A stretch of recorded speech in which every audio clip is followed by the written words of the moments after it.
Hi everyone, I hope you're all safe and well.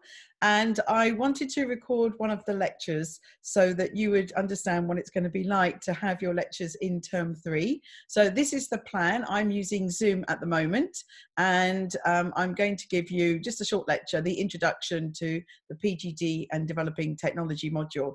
So even if you're not taking it, you might just want to have a view just so you can see what the format will be. So PGT and developing technology.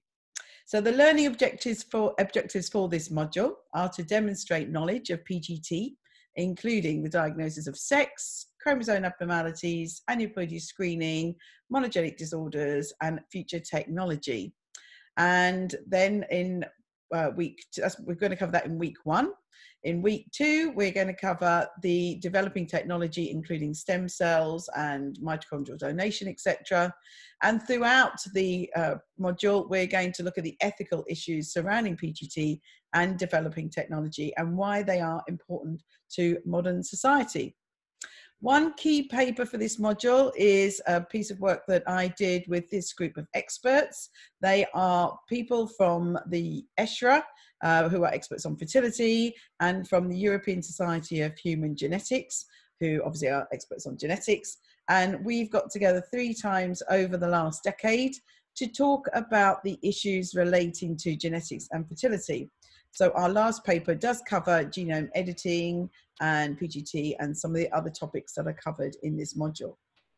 So week 1 is all about PGT, and this has changed a lot over the last 20 odd years. I started working on PGT in 1992, and when we started the first MSc in 1996, PGT formed one full module. But over the last 20 years, things have really developed, and now it's really only 1 week of this module. But it is new technology that's continually developing. So this is why we've now changed this module to bring in other technology as well. So in week 1, you're going to have an introduction about PGT, a bit about biopsy and the genetic diagnosis, the future, and we're going to start talking about some of the ethical issues. Week 2 is all about the new developing technology, other types of technology, such as stem cells, genome editing, mitochondrial transfer, gene therapy, and transhumanism. So you'll see that these technologies really span everything that you've learned in the MSc so far. So this is why we do this module at the end, because it's threading together everything that you've learned throughout your modules that you've been learning. I just want to say a little bit about genome editing. So I've done a little bit of work about this. Your lectures are going to be by Helen, who's doing the lab work on this. A few years ago, the British researchers at the Crick got given the green light to do genome editing on human embryos, but it's been really controversial since then. I've been involved in a few discussions about this. I did a Oxford Union debate on will genome editing undermine the nature of humanity, which was a really great experience. You can find the video on YouTube. Just go to the Oxford Union website. It's on my website as well. And I was also lucky enough to be asked to join the Nuffield Council on Bioethics working group on genome editing. And we wrote a report, which we'll put on the Moodle page for you. There's a short report and a much longer report. And this is a picture of our genome editing working group just around the corner at the Nuffield Institute. And the conclusions from that report are that there could potentially be 2 uses of genome editing. Therapeutic genetic interventions. This is where there's a genetic disease in the family, and so genome editing could be used to eliminate that genetic disease. But people do have other options. They have pre-implantation genetic testing or non-invasive prenatal testing. But the worry is that genome editing could also be used for genetic enhancements.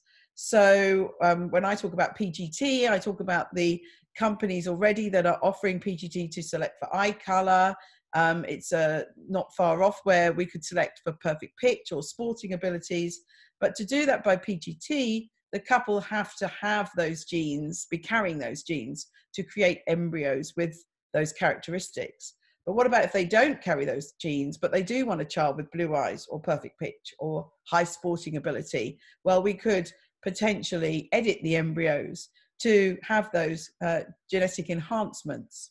So there'll be a lot of discussion through the 3 weeks about the ethics of these sorts of technologies. And I will quote the American philosopher Michael Sandel, who said, "To appreciate children as gifts is to accept them as they come, not as objects of our design or products of our will or instruments of our ambition." And this genome editing really hit the headlines back in 2018, when Dr. Hay from China had said that he'd actually transferred some embryos that he had edited. So we'll have a lot of discussion about this. Genome editing is really the hot topic that we'll talk about, but we will talk about some of the other issues as well. And transhumanism. So this is the first year we are going to have a talk on transhumanism in the MSc, and I'm really excited. I was on a TV program a couple of years ago with David Woods. David is the founder of the UK Transhumanist Group, and he runs something called London Futurists. Please visit their website. They do lots of online courses and face-to-face courses about these topics. And it's something really controversial and something I found really quite fascinating.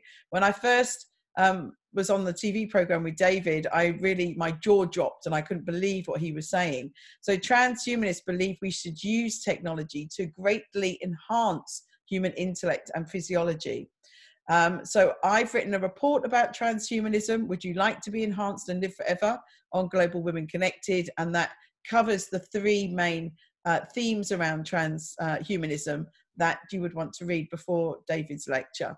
So if you've watched any of Black Mirror, you'll see how many of those have used technology to enhance human beings. So I think this is really important to discuss. This is really out there use of new technology, but it does also affect our reproductive options, because maybe if people can live for 150 years very healthily, maybe they might decide not to have children. So it really brings together so many of the things that we're thinking about.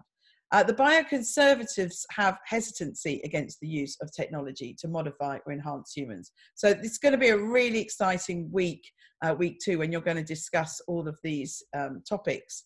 And the ethics is broaching both weeks. There's the ethical dilemmas in genetic testing. Should we do expanded carrier screening for all? Should we do PGT or NIPT for all? Will everyone soon be born knowing their genetic code? Where will genome editing take us? But I say these are slides from my general talks. Everyone needs to learn about genetics, and luckily you have now done that through your course here at UCL. So this course, as I said, also is at the end, because we're bringing together everything about fetal medicine, reproductive science, prenatal genetics, women's health. And I want us to think about our future. Will it be utopia or dystopia? We're really on that slippery slope. Will all women start freezing their eggs, or only wealthy, educated women? Will everyone start going through pre-implantation genetic testing to pick the best embryo? Will we even carry our own children? Will we have an artificial womb to carry our children for us? These are all things that we're going to be discussing in this module. So if you haven't read it before, a bit of background reading you can do. It's a very short book to read, very quick read. Brave New World by Aldous Huxley was written almost 100 years ago. And he talks at a time where we create all the children in the lab. This was way before IVF started. And also they're grown in the lab in an artificial womb. And we can treat these embryos of whether we want them to be intellectual or more basic, whether they need to carry out certain jobs within our society. So this book really is fundamental to this module. So I personally think around all the topics we're going to talk about in this module, we need to think about public debate, about legislation, and about the safety of new technology. And this again is a slide that I use all the time in my talks. How will we make your children? So will we be freezing eggs? Will we have rich women hiring out wombs, as in Margaret Atwood, The Handmaid's Tale, which many Hollywood actresses and celebrities around the world are already doing? Here's Kim Kardashian, that's had surrogacy for 2 pregnancies. We've got gay marriage, gay single men or straight single men and same-sex male couples having children with egg donation and surrogacy. We've got Gattaco, it's all about the PGT. This is Dolly the sheep here on the front of Time. We're going to talk about stem cells and the use of stem cells. This is a really exciting module to bring everything together. These are two more references that you may want to look at that I've been involved with. And in week 3, this should have been your seminar presentations, the module feedback. You do, as we'll discuss in a moment, you do have a short time to do your assessments for this module. So we didn't want to put a lot in week 3, and I think we should very much leave it as it is, but we will offer additional online tutorials as you need it. So I want to stress what the plan is for this module and for the other modules in term 3. We will record the talks like this. We are asking all the lecturers to record their talks now. We will get them uploaded, hopefully onto Moodle, and we will find some way of uploading them for sure. And so you can watch them in your own time. We will leave the timetable there. So you can watch them according to the timetable, but we know some of you are working, some of you have not been well, some of you are different time zones. So plan A, all the talks will be up there. You can watch them as and when you are ready. But we also have the live tutorials. We will do the live tutorials. All the tutorials will be as on the schedule at the moment, but we will probably offer additional tutorials as well. So there may be some shifting around of the live events, but I think they're going to work pretty well. We may need to do them in this module in smaller groups. I think we'll probably do them by course. We are all happy to repeat them. I think I'm giving most of the tutorials in this module, so I'm very happy to do them more than once with different groups. So we have smaller groups involved there. But let's look at the learning activities. So we'll do this online.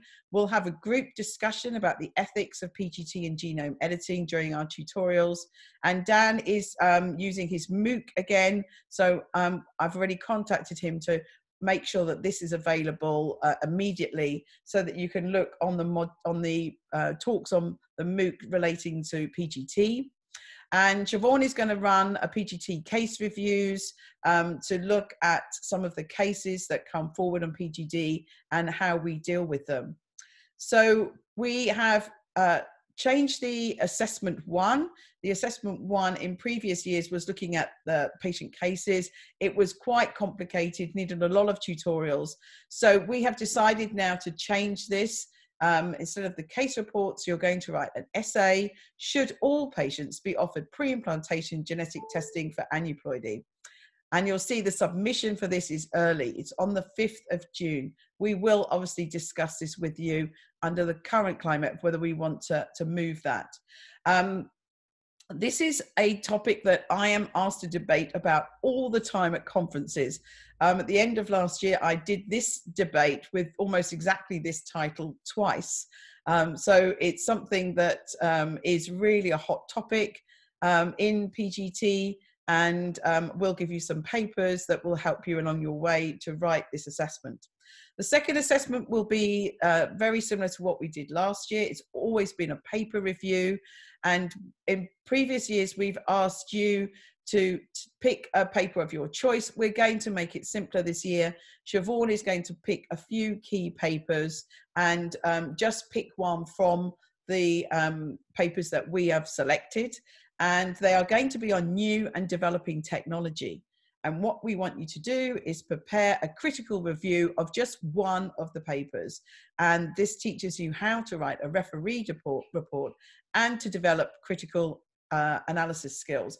And this is going to be really important for your project. For your project, we want you to really rip apart the papers and think about whether they're good studies. And we want you to think in this scientific way when you write your dissertation. So we did do some of this back in the IVF module where you did paper reviews and looked at how the press had reported these. And now this is taking this assessment one step further and really delving into critical analysis of a paper.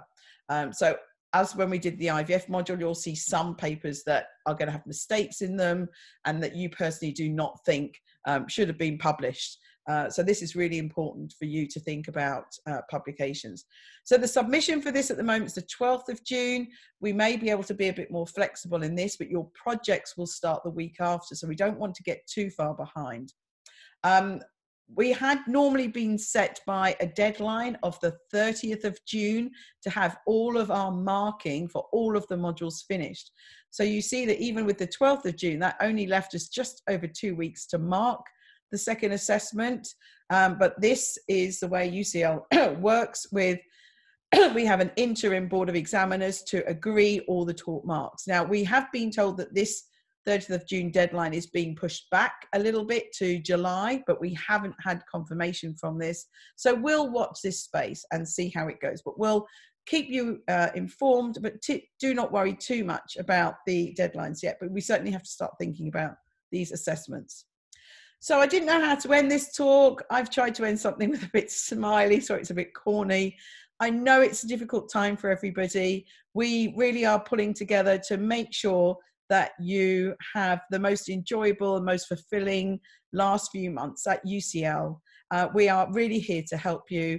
Please contact any of the program directors if you have any questions throughout the next few months. We will do our best, and we are pretty sure you're still going to learn everything and hopefully interact as much as we can through this.